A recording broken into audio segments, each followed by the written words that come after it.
Hello friend, welcome back to our channel. तो आज की इस वीडियो में हम बात करने वाले हैं एक ऐसे विचारक के बारे में जिनको आपका आधुनिक जो राजनीतिक विज्ञान है उसका पिता कहा जाता है, यानी मॉडर्न पॉलिटिकल साइंस के फादर के तौर पे इनको जाना जाता है। किसको? मैकियावेली को। मेनली हमने पढ़ा कि राजनीतिक विज्ञान का जनक कौन है, अरस्तु है, लेकिन जो मॉडर्न जो टाइम पीरियड आया वहां पे जो मॉडर्न पॉलिटिकल साइंस है उसके फादर है आपके मैकियावेली। तो सबसे पहले जानते हैं कि मैकियावेली के बारे में, उनके टाइम पीरियड के बारे में। तो जो मैकियावेली है उनका जन्म होता है आपका इटली में। इटली के एक छोटे से शहर फ्लोरेंस से बिलोंग करते थे वो। कब उनका जन्म होता है? तो उनका जन्म होता है आपका 1469 में एंड 1527 में उनकी डेथ होती है। तो इसके बीच का जो इनका टाइम पीरियड रहा इस वीडियो में हम जानने की कोशिश करेंगे। तो सबसे पहले हम जानते हैं कि उनका जो जन्म हुआ वो इटली में हुआ 1469 से आपका 1527 तक उनका टाइम पीरियड रहा। फिर आता है उनके जो आइडियाज थे वो किस पे बेस्ड थे? वो मेनली आपके यथार्थवाद पे बेस्ड थे, यानी जो रियलिज्म की जो विचारधारा है जो कहती है कि आपका स्टेट इज सर्वोपरि, यानी आपका जो राज्य है वही सुप्रीम है। स्टेट सब कुछ है, राज्य सब कुछ है, लेकिन राष्ट्र हित आपका काफी इम्पोर्टेंट है। आप अपने राष्ट्र हित को समझौता नहीं कर सकते। तो जो यथार्थवादी जो विचारक होते हैं तो मेनली बात करते हैं कि स्टेट इज सुप्रीम, यानी राज्य ही सब कुछ है, राष्ट्र ही सब कुछ है, एंड पावर यानी जो शक्ति है वही सब कुछ है, सत्ता ही सब कुछ है। इसके विपरीत आपने सुना होगा जो आदर्शवादी जो विचारक होते हैं, आदर्शवादी जो मेनली आपके नैतिकता को बल देते थे, शांति को बल देते थे। तो मैकियावेली इनमें से नहीं थे। मैकियावेली किसमें थे? यथार्थवाद से बिलोंग करते थे, व्यवहारिक विचारक थे, भौतिकवाद से बिलोंग करते थे कि भौतिकवादी थे कि जो रियल में हो रहा है उसी पे उन्होंने अपने आइडियाज, अपने थॉट, अपने जो भी उनके आइडियाज सभी उसी के बारे में बल दिया। फिर आता है इटली की क्या स्थिति थी उस समय। तो जब आपका मैकियावेली के जो टाइम पीरियड था तो उस समय वो सबसे ज्यादा प्रभावित थे आपके इटली की जो व्यवस्था थी उससे। हर व्यक्ति जैसे हम हैं, आप है, सब अपने जीवन में हर किसी भी अपने टीचर से प्रभावित हो सकते हैं, अपने शिक्षकों से, अपने माता पिता से, और हमारी जो परिस्थिति होती है उससे भी हम काफी प्रभावित होते हैं। उससे सभी परिस्थिति हमें आगे बढ़ने के लिए प्रेरित करती है। ठीक वैसे ही जैसे मैकियावेली के साथ हुआ कि वहाँ की जो परिस्थितियां थी इटली की, क्योंकि वो छोटे छोटे पार्ट में जो था इटली डिवाइड हुआ था। तो मैकियावेली की यही इच्छा थी कि जो इटली है उसको आपको एक सूत्र में पिरोना है, यानी उसको एक देश बनाना है। तो मैकियावेली ने चाहते थे कि इटली का एकीकरण किया जाए, इटली को एक नेशन बनाया जाए। तो इस तरह से उनका विचार था, लेकिन इटली का एकीकरण काफी बाद में होता है आपका लगभग 1871 के आसपास। तो मैकियावेली के समय इटली का एकीकरण नहीं हुआ, लेकिन उस परिस्थिति ने उनको काफी प्रेरित किया जीवन में आगे बढ़ने के लिए। दूसरा आता है आपका, अब हम आगे बढ़ते हैं तो यूरोप में। जब यूरोप की हम बात करते हैं, मैकियावेली का जो टाइम पीरियड था मेनली जो पुनर्जागरण का युग था, पुनर्जागरण युग के विचारक कहे जाते हैं मैकियावेली। तो इस समय जब हम यूरोप के इतिहास की बात करते हैं तो वहां पे मेनली धर्म तंत्र, यानी पूरी तरह से जो आपका रोम पोप था, रोम में आपका जो पोप था एंड जो चर्च था उसी की जो सत्ता थी, उसी का जो भी कानून था वही माना जाता था। और किसी भी प्रकार से लोग जो धर्म पे, राजा पे किसी भी प्रकार से कोई प्रश्न नहीं कर सकते थे।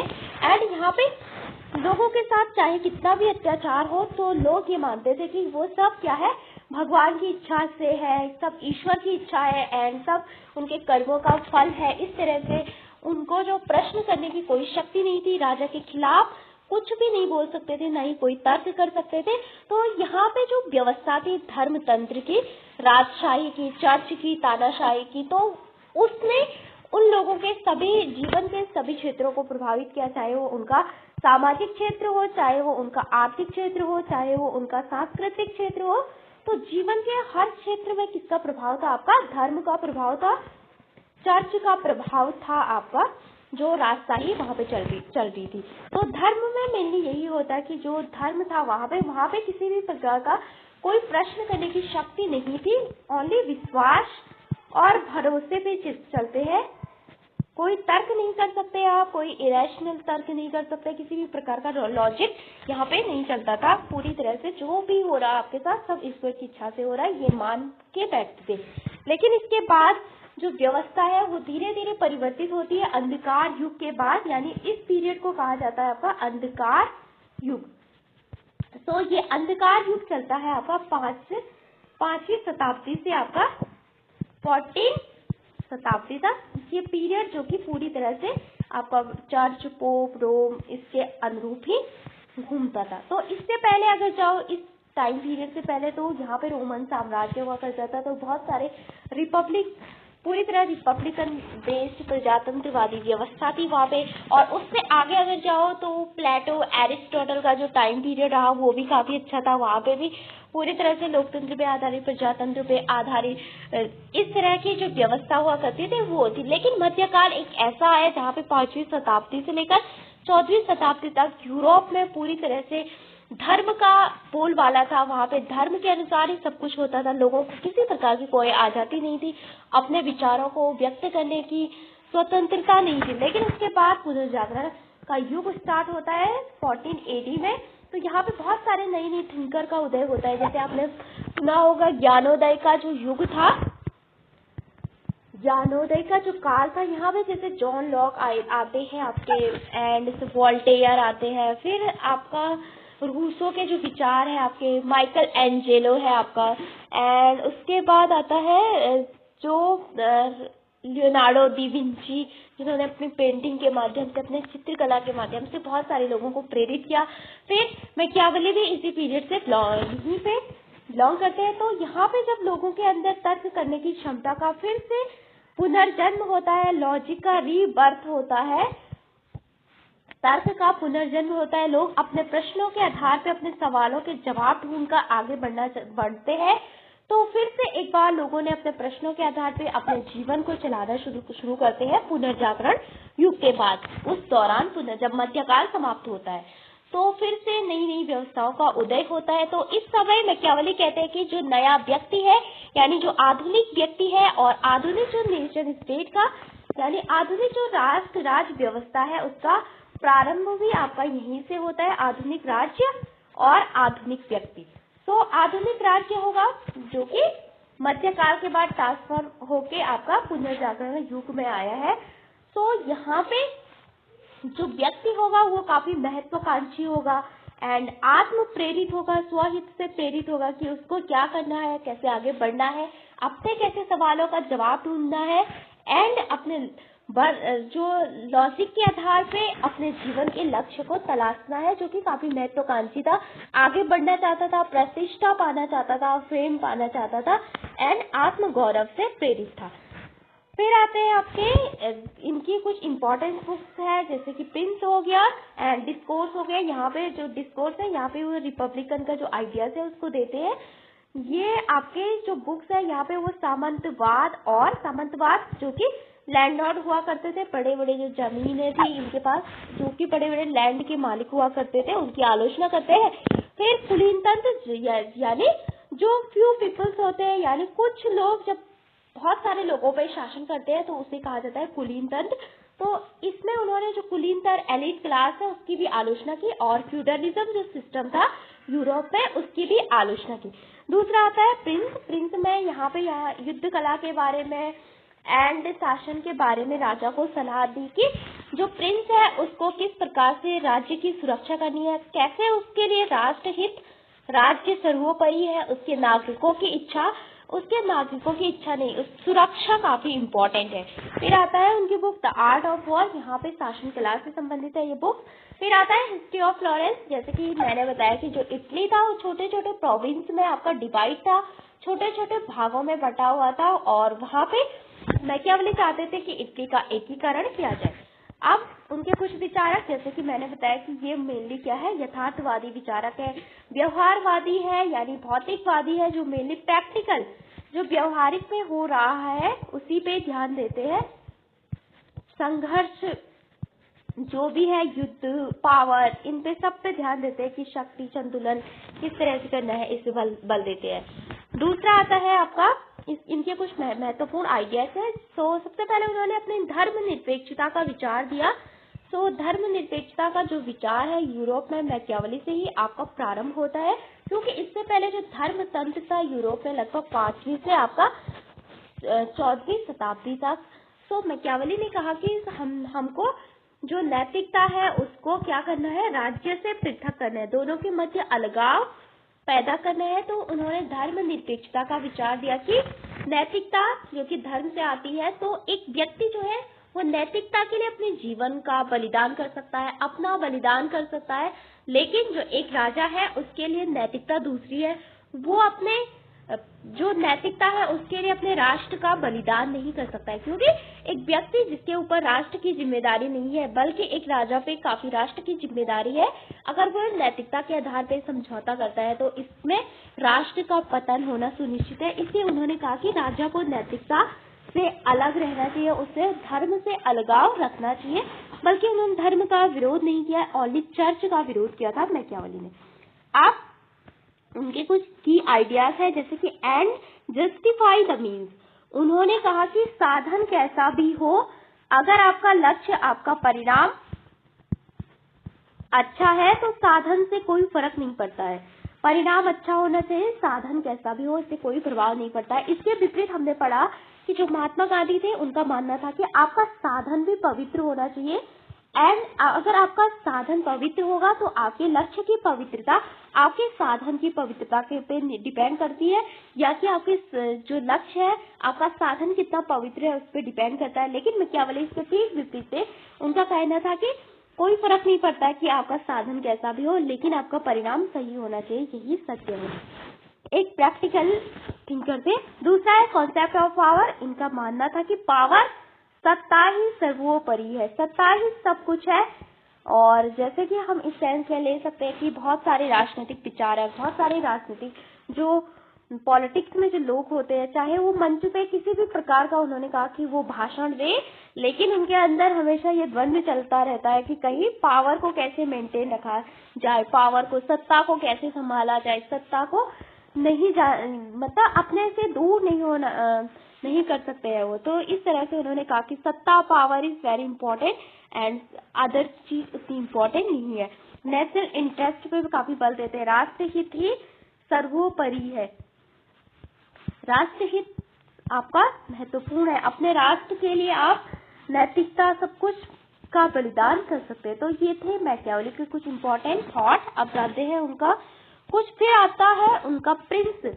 तो प्रिंस के बारे में उन्होंने राजा को काफी सलाह दी। राजा से कहा कि आप जो मनुष्य है, जो नागरिक, जो मानव का स्वभाव है वो क्या है, काफी स्वार्थी है। ह्यूमन जो होता है काफी स्वार्थी होता है, काफी सेल्फिश होता है। तो तभी तक आपसे मतलब रखेगा जब तक कि उसका स्वार्थ है आपसे, जब तक कि आप उसका भरण पोषण कर रहे हैं, जब तक आप उसको कुछ दे रहे हैं, तभी तक वो आपसे मतलब रखेगा, जब तक उसका निजी स्वार्थ है। लेकिन जिस दिन उसका स्वार्थ खत्म हो जाएगा उस दिन जो आपके विरुद्ध विद्रोह भी कर सकता है वो, तो आपका समर्थन नहीं भी कर सकता है वो। तो इस कारण से मैकियावेली ने जो ह्यूमन का जो नेचर है उसको काफी निराशावादी दृष्टिकोण से देखा कि ह्यूमन काफी सेल्फिश होता है, कायर होता है। जितनी भी गालियां हैं सारी मनुष्य को दी उन्होंने। तो कहा कि स्वार्थी होता है, कायर होता है, लालची होता है, संपत्ति का बहुत लालची होता है। तो उनका मानना था कि संपत्ति इम्पोर्टेंट होती है किसी भी व्यक्ति के लिए। एक व्यक्ति इतना लालची होता है कि संपत्ति के लिए वो अपने पिता को भूल सकता है और वो संपत्ति को कभी नहीं भूल सकता है। तो इस तरह से उन्होंने ह्यूमन का जो नेचर है उसको डिफाइन किया। एंड इसके बाद आता है कि राजा को उन्होंने सलाह, जो प्रिंस को कहा कि अगर आपको सत्ता पे काबू पाना है, लंबे समय तक टिके रहना है, तो आपको डर यानी भय का प्रयोग करना होगा।